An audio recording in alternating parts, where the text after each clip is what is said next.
वरदान दिया कि बाबा आपसे कई प्रकार की सेवाएं लेगा।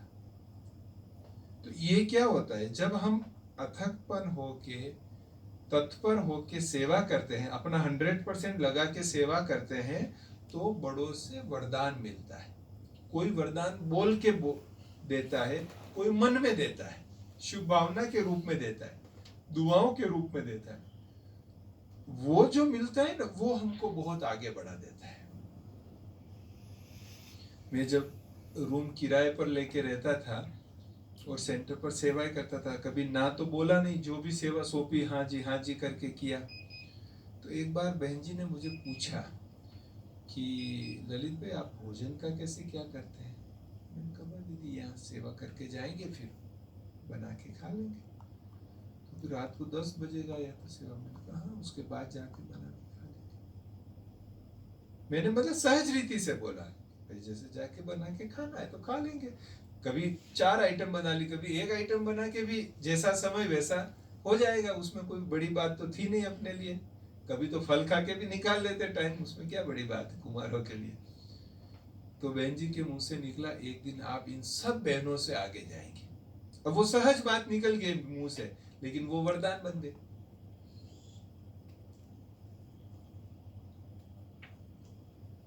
हमारा अहमदाबाद में लोटस हाउस आपने नाम सुना होगा, एयरपोर्ट के पास में बना है।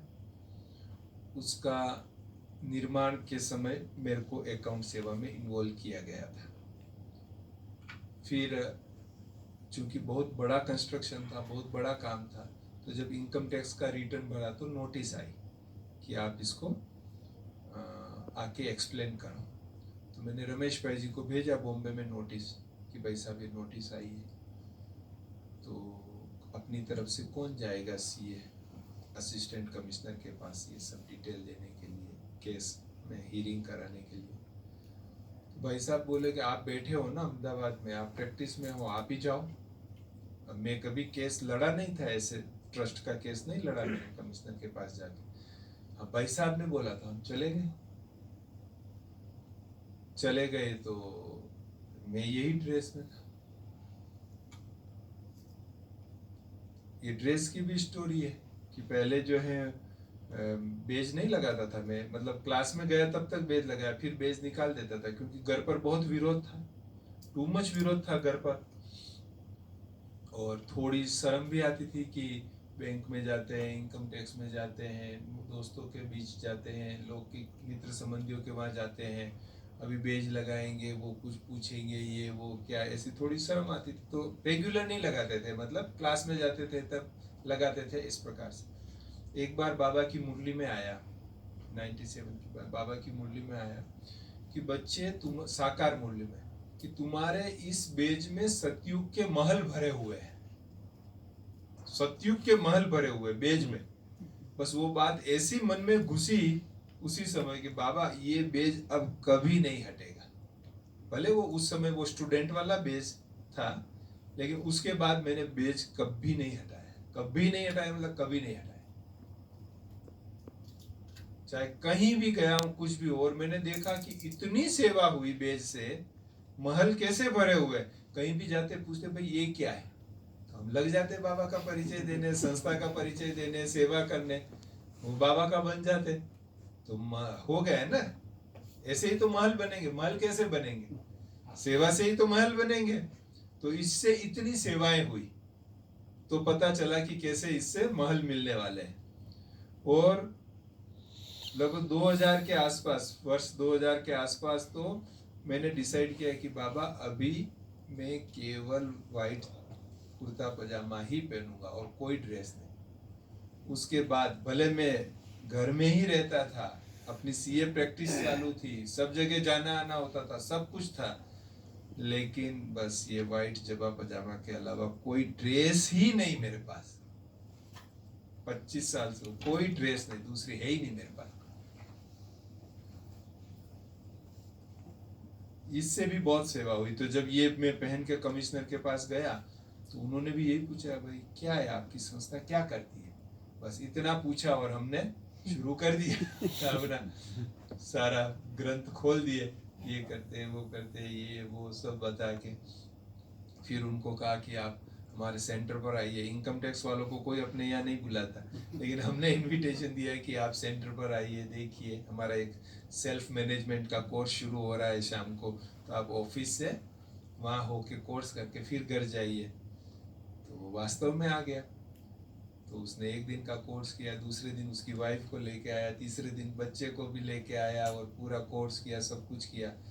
और वो जो नोटिस आई हुई थी केस, वो तो उसने सहज रीति से पूरा हो गया। तो जब केस सहज रीति से पूरा हो गया, भाई साहब भी बहुत खुश हुए। फिर बहन जी बोले कि एक दिन आप, जैसे रमेश भाई और ब्रिजमोहन भाई दोनों चार्टर्ड अकाउंटेंट है ना, आप जानते होंगे, ऐसे एक दिन आप भी यज्ञ में आपका स्थान होगा चार्टर्ड अकाउंटेंट का। उनके मुंह से निकल गया ऐसे, जब ये सहज रीति से सब पूरा हो गया था। आज वो दिन आके खड़ा रहा कि बाबा ने भाई साहब की सारी ही सेवाएं जो है वो सौंपी है और आज सेवा का चांस मिल रहा है। तो कहने का भाव है कि जब हम हाजी करके सेवा दिल से 100% दे के जब करते हैं, तब हमें बड़ों से वरदान और दुआएं मिलती है। वो हमारे जीवन को निर्विघ्न रख के आगे बढ़ाती है, आगे ले जाती है। तो ये अथकपन वाला भी हमको बहुत रहना चाहिए।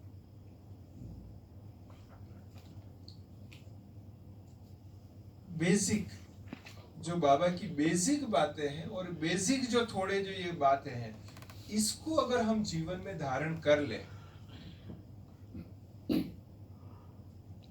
तो फिर बहुत आगे। बाकी बाबा ने जो बताया एक लक्ष्य आज की मुरली में, अगर मैं कहूं कि ये बेसिक चीजें तो काम किया ही यहां तक पहुंचने में, लेकिन सबसे महत्वपूर्ण काम किया वो लक्ष्य ने किया।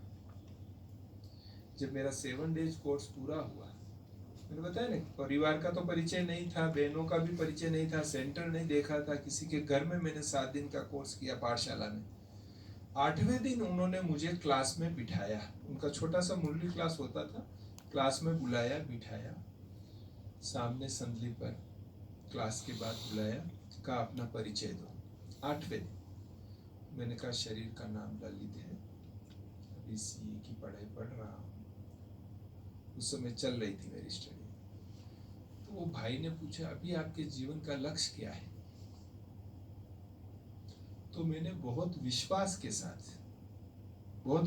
साथ, ऐसा नहीं कि मैंने कहने के लिए बोल दिया, ऐसा नहीं, लेकिन बहुत विश्वास और दृढ़ता के साथ कहा कि मैं सतयुग में पहले जन्म में श्री कृष्ण के साथ जो उनका प्रिय सखा है, जो सदा उनके साथ रहता है, वो पार्ट में प्ले करूंगा।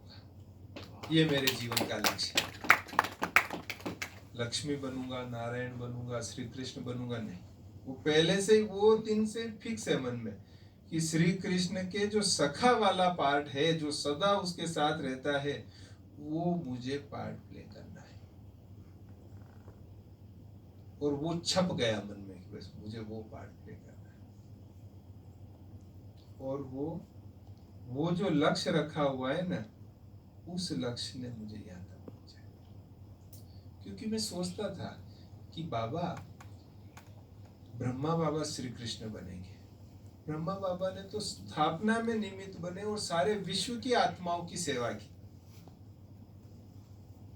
मैं अगर उनके साथ रहूं, कृष्ण का सखा बनूं, तो मैं भी तो विश्व की सेवा करूं, तब तो मैं उसके साथ हो सकूंगा। बाकी कैसे करूंगा? और मैं तो पाठशाला में हूं। पाठशाला में हूं कि विश्व की सेवा कैसे करूंगा, मुझे नहीं पता। आपको जैसे करानी हो करा लेना। मैं कठपुतली हूं, तैयार हूं। ये शरीर और आत्मा दोनों तैयार है, आपको जो पार्ट प्ले कराना हो, लेकिन मुझे श्री कृष्ण का सखा बनना है, साथ रहना है। तो मुझे आप विश्व की सेवा करवाना है, यही सेवा करनी है। ये मैंने कभी कोई सेवा नहीं मांगी, कहीं भी कोई सेवा नहीं मांगी। सेंटर पर जो बोला उसके लिए हाँ किया, सामने से कुछ नहीं मांगा। लेकिन चूंकि लक्ष्य पक्का था, लक्ष्य खींच रहा था, तो गीता पाठशाला से सब सेंटर में ले गया मुझे ड्रामा, सब सेंटर से सेंटर में, सब सेंटर